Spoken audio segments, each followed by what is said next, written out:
Bueno, lo adelantamos también, te lo presentamos en el primer bloque con Claudia respecto a el trato que tiene uno con los adolescentes. Vos contabas tu propia experiencia, Claudia. Sí, como cuando tenemos hijos adolescentes, cómo tenemos que encarar para tener un diálogo, sobre todo porque a veces hay chicos que no son muy comunicativos. No, esto también lo que decía, estar cerca de una piba o un pibe no significa estar conectado. Tal cual. Sí, obvio. Entonces, del otro lado, ¿a quién tenemos? Una mujer muy simpática para mí. A Eva Rodríguez, que es licenciada, ella es psicóloga y nos va a hablar del tema. En realidad nos va a enseñar, nos va a dar así como una especie de terapia. No le vamos a decir clase ni tips, le vamos a decir una especie de terapia para que de alguna manera podamos conectar mejor con los chicos. ¿Cómo estás, Eva? Muchísimas gracias por estar. ¿Viste qué simpática que es? Hola. Ya estaba en el corte, ya era simpática en esos segundos Hola, que Eva. estuvimos con ella. Bueno, ¿cómo están? Muchísimo gusto y muchísimas gracias por invitarme. La verdad que es un placer estar con ustedes en este medio, por fin, yo que soy fan de ustedes, así que feliz. Ay, muchas gracias. Gracias. Bueno, Eva, lo presentaba bien Claudia esta terapia, dijo usted. Sí, estamos en terapia. Clase, lo vamos a poner así. Con la licenciada. ¿Cómo nos acercamos a los adolescentes? ¿Al ser adolescente hasta qué edad es? ¿Hasta los 25? No. ¿26? Bueno, sí, a ver, ¿listo? lo que pasa es que hoy por hoy las teorías al respecto de la adolescencia están en un proceso de mutación. Normalmente se consideraba que la adolescencia coincidía con el ingreso en la mayoría de la edad, pero esto lo deben haber escuchado muchísimo por la calle, esto de la adolescencia se ha estirado mucho.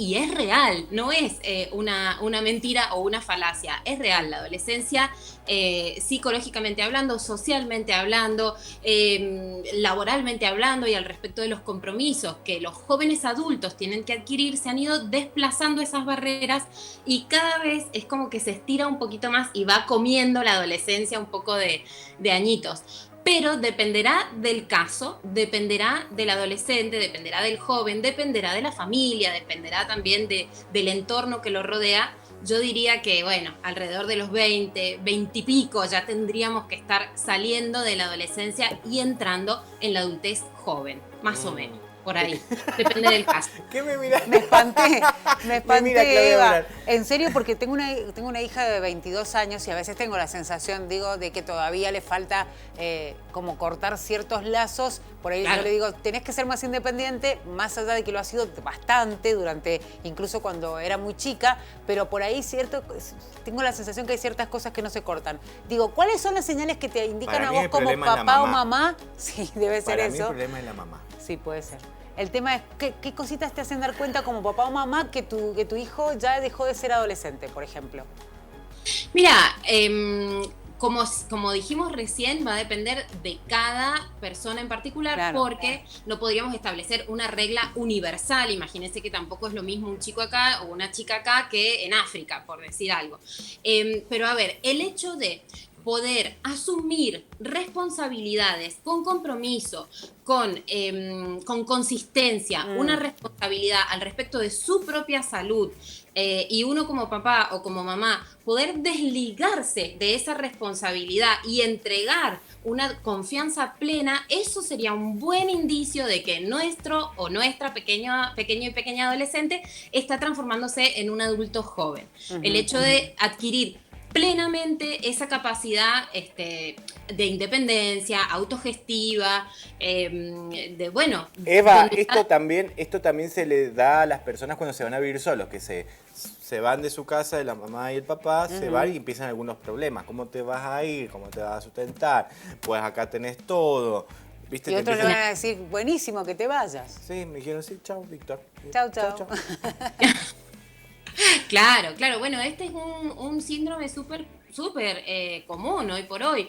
El del hijo que hace un vuelo del nido, pero el vuelo es como a medias, o hace un vuelo a un nido que está al lado, simbólicamente hablando, porque al final viene mamá todos los días, me trae las camisas planchadas, Claro. paso la tarjeta para la compra del supermercado. En definitiva, no he completado realmente el proceso de ese asumir verdaderamente el cargo y la responsabilidad por mi propia vida. Esto sí, sí, se está viendo mucho, alimentado, solicitado por los jóvenes. Pero qué suerte, licenciada, qué suerte que venga la mamá con la tarjeta y te diga, ¿qué pasó, hijo? No, que me gasté 7 lucas en el supermercado. No pasa nada, amor. Qué suerte. Eso es tener suerte. Eso es caer bien parado muchas veces. Mira, me atrevo Muchas mamás y a ponerlo... papás no tienen la suerte. No. Pero me atrevo a ponerlo en duda porque esa dependencia tiene muchas cláusulas en el medio. Como mamá me paga el supermercado y no puedo tomar ciertas decisiones realmente por mí mismo o mí misma, no puedo realmente tenerla integrada la sensación y la idea de que yo me hago cargo de mí mismo y decido por mí. Y entonces soy responsable y vamos a experimentar en la vida, vamos a probar. No, como mamá me paga el supermercado, tengo que trabajar donde le gusta. Bueno, estoy exagerando, no todos los casos serán iguales, pero sí que se pueden ver muchos de estos matices muy frecuentemente. No lo elijo porque a mi mamá no le gusta y es que no quisiera que papá se desilusionara. Yo sé que esto es importante para ellos. Entonces, bueno, por ahí esas independencias relativas vienen con algunas cláusulas tramposas también. Eva, ¿y cómo tenemos que hacer, digo, pensando ya más en los adolescentes de 15, 16 años, que están en una edad en la cual uno tiene, ya de antes tenés que hablar más, pero digo, enfrentan otro tipo de cosas, empiezan a salir más al mundo, y digo, ¿cómo hacemos cuando ellos no son comunicativos y cuando también en un matrimonio, en una pareja, o incluso si no están juntos papá y mamá, uno de los papás o de las mamás no es muy comunicativo? ¿Cómo podemos hacer para nosotros desde el lugar de padres y madres cambiar también? Claro, bueno, mira, lo primero por ahí que estaría bueno decir es que sí que es necesario intentar hacer todo el esfuerzo, por más que yo como mamá o papá no se me dé tan fácil o no sea yo misma tan comunicativa o tan comunicativo, hacer el esfuerzo de llegar y generar las instancias de diálogo y de comunicación y de confianza, como la base de confianza para poder hablar con nuestros adolescentes, porque la adolescencia es una etapa muy crítica, donde los chicos muchas veces no la están pasando bien y no lo comunican, porque lo que sucede con la adolescencia es que la crisis mayor que se ve, la crisis de la adolescencia justamente es la de la ruptura del ideal de los padres. Cuando nosotros somos pequeños y pequeñas, niños y niñas chiquititos, nuestros papás son nuestros seres idealizados, todo lo que hace papá y mamá es perfecto, nunca todo lo pueden. Claro, todo lo pueden, son superhéroes. Vos le preguntás a un niño o una niña qué quiere ser y seguramente te va a responder algo parecido a lo que hace su papá o su mamá. Tal cual. No hay como esta imagen, aunque las relaciones no sean buenas, de esos hijos o hijas, esta imagen es como inquebrantable. Ahora, cuando yo empiezo a crecer, cuando yo me empiezo a transformar en una persona más grande, si esos ideales yo los sigo obteniendo de papá y de mamá, significa que mi identidad no termina de poder concretarse porque sigo bajo el ala de papá y mamá. Y volvemos a lo mismo del vuelo del niño que hablábamos recién, ¿no? Yo para completar mi identidad tengo que yo, por mí misma, salir al mundo, tener mis experiencias, equivocarme, elegir, experimentar, aventurarme, y en todo ese roce con el mundo yo voy a ir constituyendo y completando mi identidad. Para poder hacer eso, me tengo que pelear con los viejos, tengo que lograr que me dejen, tengo que lograr que no me importe su opinión, tengo que escuchar otras opiniones, tengo que enojarme porque no piensan lo mismo que yo. Entonces, lo normal es que haya una ruptura en la relación entre padres e hijos y adolescentes. Entonces, si a esa ruptura normal, hasta acá esto es normalidad, nada de esto que estamos hablando es patología. Si a esta ruptura esperable entre el adolescente y sus padres le agregamos que papá y mamá no hacen ningún esfuerzo por intentar llegar, por intentar hablar, por intentar de alguna manera demostrarte que aunque vos estés hecho un chinchudo, un cascarrabia, un rebelde, yo estoy acá, firme, abierta al diálogo, esperando para escucharte, queriendo conectarme con vos. El quiebre que se genera en la comunicación es brutal. Directamente me pasa, por ejemplo, a mí muy seguido de recibir familias en el consultorio que no tienen ni idea lo que es de la vida de los hijos, el sufrimiento que tienen los hijos o las hijas, por qué experiencias han pasado. experiencias graves, experiencias que han marcado a estos jóvenes, los padres no tienen la menor idea. Eva, Claro, entonces... rescatando cuando empezaste a hablar la frase esto de generar instancias de diálogo, acá la producción me estaba apuntando respecto a la sexualidad.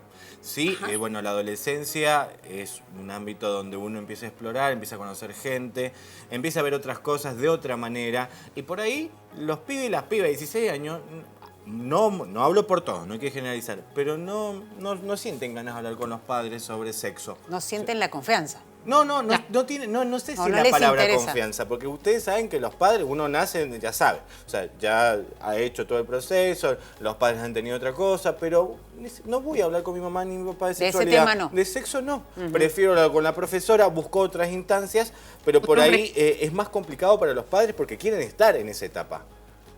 Bueno, pero mira, acá ocurre, en este ejemplo que vos estás poniendo, me parece fantástico para que lo desarrollemos un poquito. Este problema le pasa también a muchas familias, que es el siguiente. De repente, desde que mi niño o niña es chiquito, entra en la pubertad, entra en la preadolescencia, 12 años, 11 años, por ahí ya empieza a cambiar, deja de ser mi chiquitín, mi nene, ya me empiezo a desconectar. Empezamos a dejar de ejercitar y de practicar el diálogo. Y de repente empiezan a pasar los años y yo hace mucho que no intento llegar, interesarme, empaparme por lo que le está pasando a mi hijo o mi hija, pero realmente interesarme por sus intereses, no por lo que a mí me interesa saber de lo que te está pasando. Y esto es lo que pasa con la sexualidad. Después de 2 o 3 años donde vos no has alimentado todos los días un diálogo abierto, sin prejuicios, donde lo importante es escucharte a vos, donde lo importante son tus opiniones, no las mías. Me entero que estás teniendo relaciones y quiero hablar, y quiero darte todos los consejos. Y ahora sí, porque esto es peligroso, te quiero cuidar. Pero si no venís practicando el diálogo desde hace un montón de tiempo, un montón de años, va a ser muy difícil que justo ahora, en este tema encima en particular, que es el tema por excelencia de la intimidad de cada una de las personas, te vayan a abrir la puerta para hablar. Tal cual. Entonces, bueno, por ahí el consejo sería tener en cuenta que el hablar y que sea un diálogo constructivo con nuestros hijos y nuestras hijas es un proceso. Entonces, si yo hoy estoy en una muy mala instancia, que es posible que muchas familias se sientan identificadas, porque la verdad que la cuarentena, lo dijeron ustedes chicos al principio, estar cerca no es lo mismo que estar conectados. Y claro, en muchos casos el estrés de la pandemia y de la cuarentena, los cambios en la vida de muchísimas maneras que hemos experimentado, cambios económicos, laborales, sociales, sí, cambios en los vínculos, separaciones, muertes, pérdidas, ha hecho que estemos juntos, pero que esté como cada uno en su propia burbuja de preocupaciones. Entonces, puede ser que te sientas identificado vos allá del otro lado con esto de, pucha, realmente no sé en qué anda mi hijo o mi hija, no sé qué le está pasando. Bueno, ten en cuenta que vamos a necesitar de un proceso. Podés empezar hoy a abrir y a mejorar la comunicación con tus hijos, pero vas a tener que tener paciencia y tolerancia a la frustración. Tal vez en unos meses puedas hablar algunos temas más en profundidad, pero la práctica tiene que estar todos los días. Eva, ¿y cuándo entonces es la mejor edad para empezar a hablar de sexualidad? Digo, porque en el medio también tenemos educación sexual integral en las escuelas. Digo, nosotros a partir de qué momento tenemos que sentir que es necesario hablar del tema con nuestros hijos y no esperar a los 14, 15 años. De toda la vida, desde siempre. La sexualidad es una instancia natural en el ser humano. El hecho de que sea un tabú es un problema cultural que debemos cuestionarnos. Los chicos no nacen con los pudores que tenemos los adultos respecto de la sexualidad, con los límites, los tabúes y los miedos. Todo eso se lo ponemos los adultos. Por ejemplo, ayer recibía una consulta por Instagram de una mamá que me decía, mi niña tiene 2 años. Mira, 2 años.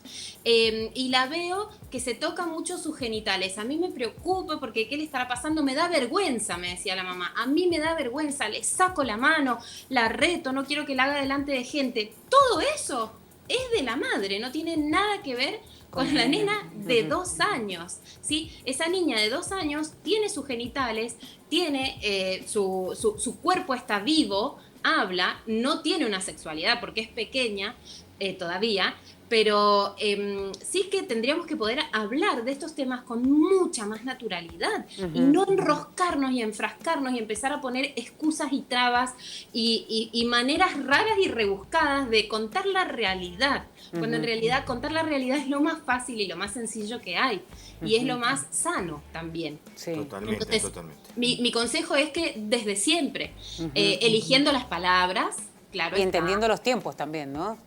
cuando los chicos y las chicas preguntan, no es que ya hoy, bueno, listo, escuché a esta psicóloga en la tele, lo siento a mi hijo y le digo todo de un tirón. No, Claro. Los chicos tenemos que ver que tienen un interés, que empiezan a preguntar, que se hacen preguntas sobre la vida, sobre el mundo, sobre de dónde venimos. Y sobre generar la nuestro- confianza, además, ¿no? Esa Claro. confianza. Para generar la confianza. Eva, muchísimas gracias. Y bueno, Muy sigan a bien. Eva Rodríguez, psicóloga, que acá te estoy por seguir porque sos una genia, me encanta. Y quería decirte si te podríamos llamar de nuevo porque... Me encantó, explica, me pero encantó, sí. Es una genia, una genia. Eva, Bueno. muchísimas gracias. Un gusto, el gusto es todo mío, ha sido un placer y nos vemos muy prontito. Cuando Ay, me ustedes- encantó, Un me encantó. abrazo gigante, Un Eva. abrazo grande. Esto, chau, chau. Hasta Chau, luego. chau. Eva Rodríguez, licenciada en psicología, hablando con nosotros. Vamos a volver a hablar con ella, porque además tiene una forma de contar y decir las cosas que realmente vale mucho, ¿no? Bueno, una terapia en vivo. Terapia en 10 vivo. ¿Viste que era minutitos. terapia? Era terapia, totalmente.